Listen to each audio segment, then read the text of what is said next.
بسم اللہ والسلام علی رسول اللہ وصلی اللہ نبی المی۔ دوستو، آج جس ہومیوپیتھک ریمیڈی پر بات کرنے لگا ہوں، عام طور پر یہ ایسے اشخاص کے لیے ہے جو اکثر میٹھا سوڈا پھانکتے ہیں، یعنی تھوڑا سا سوڈا کھا کر اوپر سے سیوانہ پی لی، یا روٹی میں تھوڑا سا میٹھا سوڈا ڈال کر نرم روٹی بنوا کر کھاتے ہیں۔ ان کو قبض وغیرہ کی شکایت رہتی ہے۔ یہ عام طور پر ملوانے سہلانے والے لوگ ہوتے ہیں۔ یہ چاہتے ہیں کہ جسم کو تھوڑا مالش کیا جائے، سہلایا جائے، ان کو اچھا لگتا ہے۔ اور اکثر کان میں انگلی گھمانے کی ان کو عادت ہوتی ہے، یا ان کو کان میں خارش کرنے کی عادت ہوتی ہے، یا ان کے کانوں میں خارش ہوتی ہے اور ناک میں بھی انگلی گھما سکتے ہیں۔ عام طور پر یہ ایسے لوگ ہوتے ہیں جو پانی کے بغیر کھانا نہیں کھا سکتے، یعنی کھانا کھاتے رہیں گے، ساتھ پانی پیتے رہیں گے۔ عام طور پر اپنی مگن میں رہتے ہیں، دوسرے لوگوں سے اجتناب برتتے ہیں، تاکہ نفرتی کرنے لگ جاتے ہیں یا بے پرواہی کرتے ہیں۔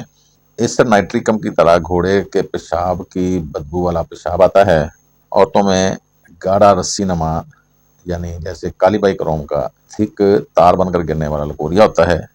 گدودوں کی سوزش پہ کام کرتی ہے، منہ کے زخموں پہ کام کرنے والی دوائی ہے۔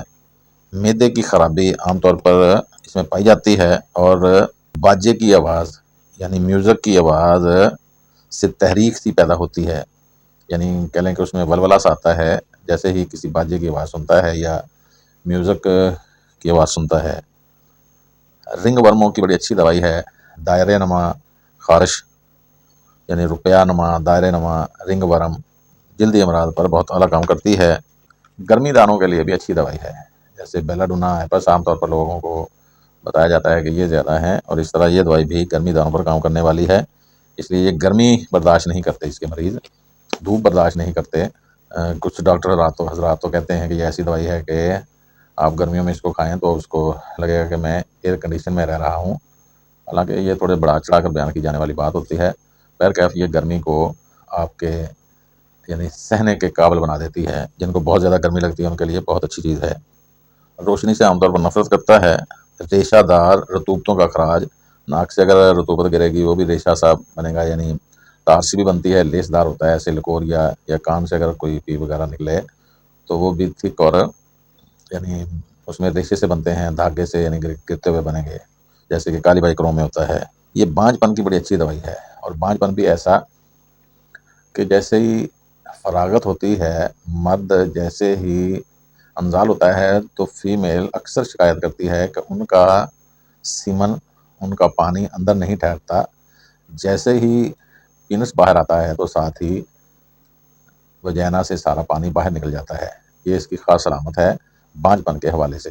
ٹی بی کی گنٹھ میں کام کرنے والی دوائی ہے۔ اچھا، رات کو اس کو بھوک لگ سکتی ہے، یا صبح صبح اس کے پاس بھوک برداشت نہیں ہوتی اور یہ شور ڈالتا ہے کہ مجھے کھانے کو دو، یعنی یہ صبح صبح کھانا چاہتا ہے یا آدھی رات کو ہی اٹھ کے کھانا چاہتا ہے۔ کمزوری اور ناتوانی کی بڑی اچھی دوائی ہے۔ جس طرح گلونائنم نیٹرم اور دھوپ سے علامات بڑھتی ہیں، یا دھوپ کی وجہ سے، گرمی کی وجہ سے بد اثرات دھوپ کے ہوتے ہیں، تو اس پر یہ دوائی بھی بہت کارگر ہے۔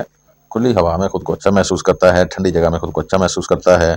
اور ایک یہ بڑا خاص سمٹم ہے کہ اکثر لوگ شکایت کرتے ہیں کہ میرا کندھا اتر جاتا ہے، یعنی کندھا اترنے یا کوئی بھی جوڑ اترنے کی جن میں مرض ہوتی ہے، ان لیگامنٹس کو یہ بہت اچھا کر دیتی ہے تاکہ کندھا وغیرہ دوبارہ نہ اترے۔